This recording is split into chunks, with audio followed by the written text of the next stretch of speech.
Hey, how are you going? Welcome. Thank you for watching. This is Gaeil, life coach, noetic scientist, psychic, tarot reader, a little bit of everything. And I talk about a little bit of everything. And we're on Radio Kidnappers, which is the voice of Hawke's Bay, our community radio. We are very blessed to have this and have this media. We have, in our worlds, we have got a mind we use, we have lists to make, we have a lot of things that we know, routines, things we know we need to do. We also have, though, intuitive senses, and I've talked a little about this before. Did you know that this goes back, using your intuitive senses in some form or some way, goes back forever? Actually, probably to the beginning of mankind itself, that there was some way of foretelling what the future was bringing. In old days, it would be things around the weather, because weather was important for the survival of crops, about battles, who would win and how those would go, about everything that life involved in those times that was important to people to know. So there were different forms of divination, and depending on what area of the world, what culture, there was a different way of finding out information. And it wasn't just by looking at the stars and going, you know, seeing where the stars were set. That's definitely one of them. And one thing that I learned was that astrology, which is the modern form that we have, that is a little bit sideways, as in a little bit like, is that real, or is that really a thing? Astrology and astronomy, which is the study of the planets, were actually used hand in hand. They were both sciences. They were both considered sciences, and so they were both relatable. They were both interrelatable, and they were both used and considered that way. It's only modern times where we've gone, astrology is, ooh, what's that weird thing? And that we don't take note of it. And yet at the moment that you are born, the time you are born, the country that you are born in, is already been purposefully pre-selected, if you like, by yourself to have a map right at the very beginning of your life, at the moment you are born, a map of the solar system. And that map is personal to you. It is why, if you can get within the closest minute to your birth, then you will get a more accurate astrological map reading of your life. And you chose that at the moment of your birth. That was the map of your life. It doesn't mean you are fated to this or fated to that and you can't change things. It means these are the elements that you will work with. These are the challenges that you will have. These are the situations and incidences that will be involved in your life that you can that can help you in your mission, in your purpose, to help you learn all kinds of things that you chose to learn. But we don't know that so much in modern days now, and that's a little bit sad because it's such a wealth of information. And I've quickly said this before to you, if you do know the moment of your birth, you definitely know the place of your birth, look up and you know the date of your birth, look up and Google a free astrology chart. A chart comes and looks like a wheel, and in that wheel you have 12 little spaces which are called 12 houses, and in each one of those little houses you have planets that were there that influence you, like the moon influences us. So, you know, it just goes to reason that planets influence us. But you can get a free one. All you have to do is, ask your mum or try as you can to get that knowledge. If you can't get that knowledge, then what you can do is go and see someone that is specialised in astrology, because they will likely have a method that works for determining your time of birth as closely as possible anyway. I use some of these for mine because Mum had 5 children and she couldn't remember who was who, or as in who, in what times that we were born. So astrology is not the only kind of, I'm going to call them areas of divination. Divination is the ability to find out information about yourself and about what you're up against, really, about why things happen to you in your life and what your future kind of forecasts with those things can be, as in what can you do to improve your life, how can you make it easier for yourself or better for yourself. So there's lots of areas and forms of divination that can help us in a lot of different ways, and there's some really old ones that you may not have heard about, but there are ones that used, and Nostradamus used water, so that's just that reflective surface of water, and Nostradamus could see pictures and events, and look up Nostradamus. It gives you an idea of, you know, what he did and how he did, and very radical for his time, or the time he was in the sort of culture that he was surrounded by. The same kind of method, if you like, can be used in like a crystal ball. In the old days there were crystal ball readers, not so much these days. That's called scrying. Everything has a name that describes exactly what it does, and some of them end in mancy, you know, like necromancy, which of course was a naughty one to do.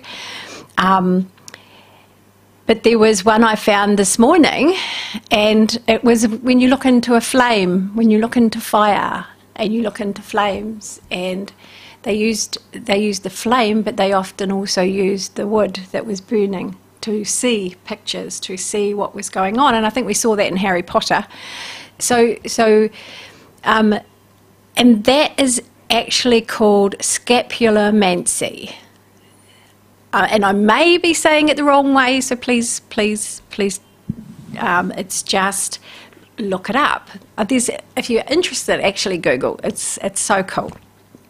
There are, in a lot of cultures, there was looking at things like which direction the smoke went, or how the smoke rose from a fire. That told them a lot of information about, you know, different things, and about what weather patterns were coming, and about what preferential hunting areas would be, and all sorts of things that they actually needed, because they didn't have the modern technologies. They didn't even have the know-how of the weather. They just watched signs and signals of how things went.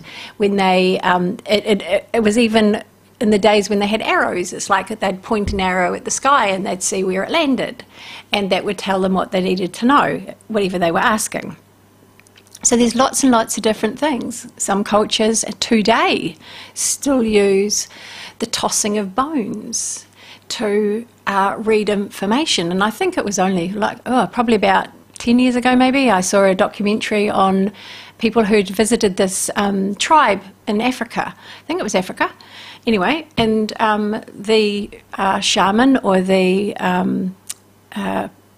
head kind of like medicine man of the tribe, actually told this woman that she was going to have a baby. Now, she'd been trying for years and years and years, and she'd never been successful, and was told that she couldn't have a baby. He told her she was going to have a baby, and she had a baby. So, but he saw it in the bones, and she was like, well, you know, what's this? How can you do that? But anywho, it's amazing what you can read, and I talk about this. It's like, look for the signs. It's like anything that happens in threes is a direct message for you that's helpful to you for whatever it is you've been wondering or asking for or looking for in your life. So anything that happens in threes is a very direct pointer, if you like. it's helpful. And if you follow it up, if you're curious about it and you follow it up, then it leads you somewhere else that you are wanting to either find answers from or direction or head in, some area you want to head in. Sorry about my words. So there are numerous ways, like probably any way you can dream of finding out information about yourself and about what's useful. And some information, I get it, some information that you see or can perceive or that just kind of like pops in, you go, what is that? And I always say, all you've got to do is go, okay, it's something, not sure what it is, be curious and just wonder what it is, and then carry on and forget about it. When you carry on and forget about it, something else happens, and then you start to go, oh, actually, that happened back then, and that's like this. You start adding things up. We're much better with hindsight these days because we're not taught to learn, understand the meanings of all of these things. And I get it, I get why, because it could be we could all walk around looking crazy. And that probably, I don't know, I think it could work reasonably well, but maybe others don't. So we've got lots of different forms. Modern day, we just come modern day now, of using things around us and our own kind of instincts about those things to help us, that you can rely on, that you can explore, that you can go, well, what have I got to lose at this point in my life? Anything is good. And then you start exploring a whole new world. You start finding things that actually have relevance and meaning for you, that just give you that little bit of something to help get you through, especially if you're struggling, that help give you some hope, especially if you have no hope. And I can guarantee you everybody has this happening to them all the time. And we are wonderful in our modern kind of culture that we are too busy. We don't see them. And it's not your fault. It's simply be curious and you'll start seeing them. We've talked about things like your dreams being important. So that is one of the areas. It's dream interpretation. And your dreams are not actually as they appear to be. Sometimes the scariest dreams are the ones that are the most foretelling of good fortune, as in saying that good things are coming and that things are starting to improve in your life. Death is one of those things. Dreaming of someone you love dying is actually viewing the fact that they are going to have something new entering their life. And if they've been having a hard time, that's a really good sign and signal. We've talked before, there's lots of different dreams, of course, lots of different kinds of dreaming, and finding out where your dream fits is quite good. Now I've got, I'm probably going to do the dream interpretation workshop at some point next month, June. I'm going to be doing palmistry. And palmistry is that you have every line on your hand has a meaning and a relevance. Every single line is not the same as someone else's line. Your lines are your map for your life, okay? And your right hand is the map of your future life. So your left hand is the map of your past, your childhood, your experiences this lifetime, and possibly several from a past life, but we won't go too far into that. But your hands and the lines of your hands have a message for you. They have information for you. They are telling you about things that you are that are in your future, that have been created by your past, by the things that you have done and thought about. Your lines change on your hands. You might not think so, but they do. Your lines can become deeper. They can fade. They can absolutely change place. They can change direction.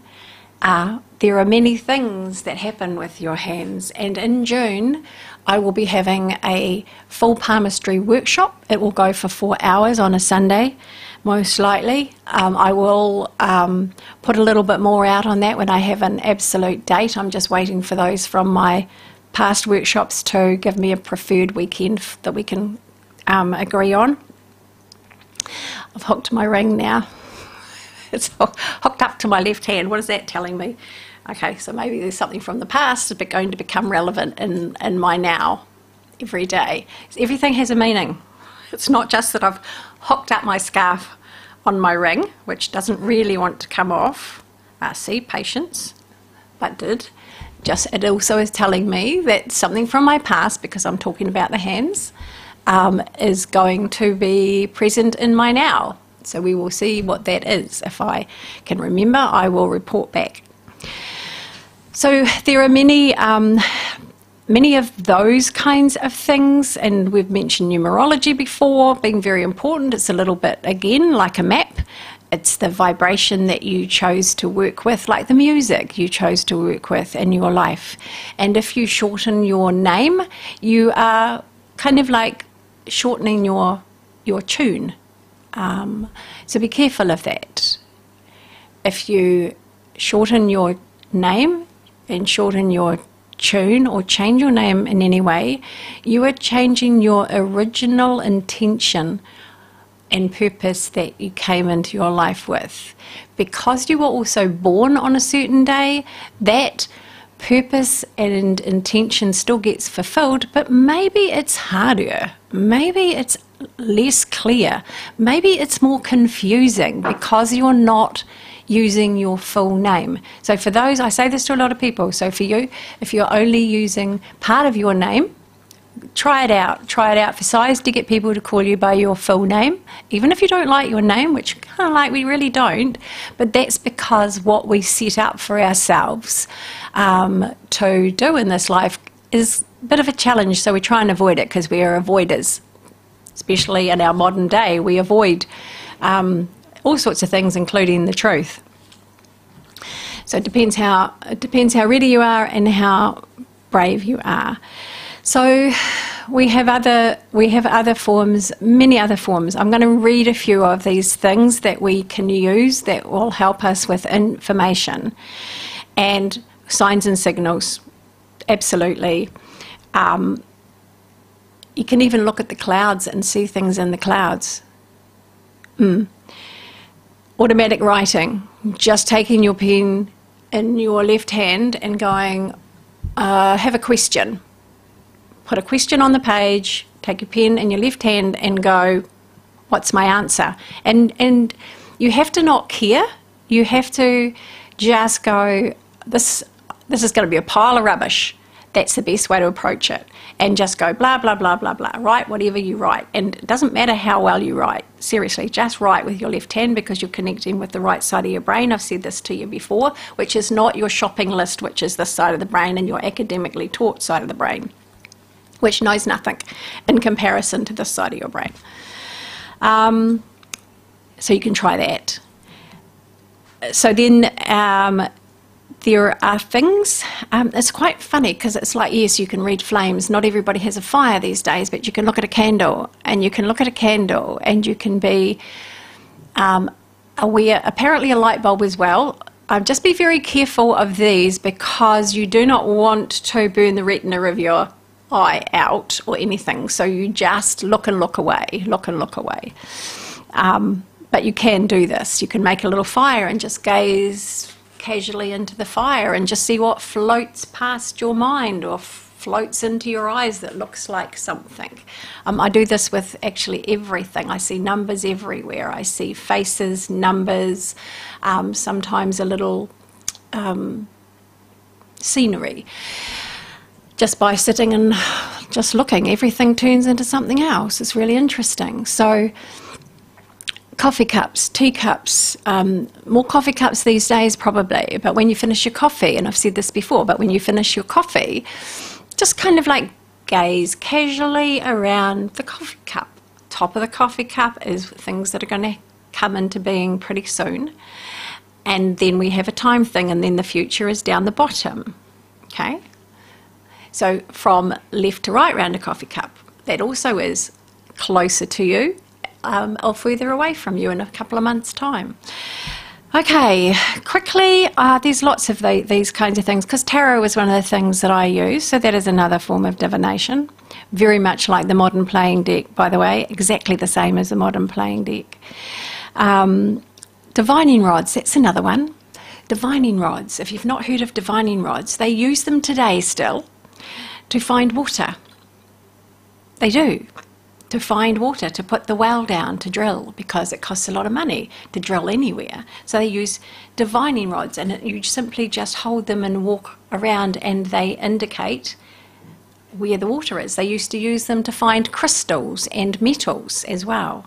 So there's lots of different things. Psychometry is another one, taking somebody's article and feeling the feelings and reading off of the article. There's just so many different things, but I think I've mentioned most of those things because I did say bones. Witchcraft in the old days was the women were doctors, healers, medicine women, and because they healed people, that was seen as being something witchy, weird, evil, weird, but yes. So even witchcraft's had a bad rap over the years. We've made up stories about things. Find out for yourself, okay? On that note, lovely people, if you want to contact me about the palmistry workshop, 027 4166 545 is my number, or if you'd like a personal reading. Namaste. Take care.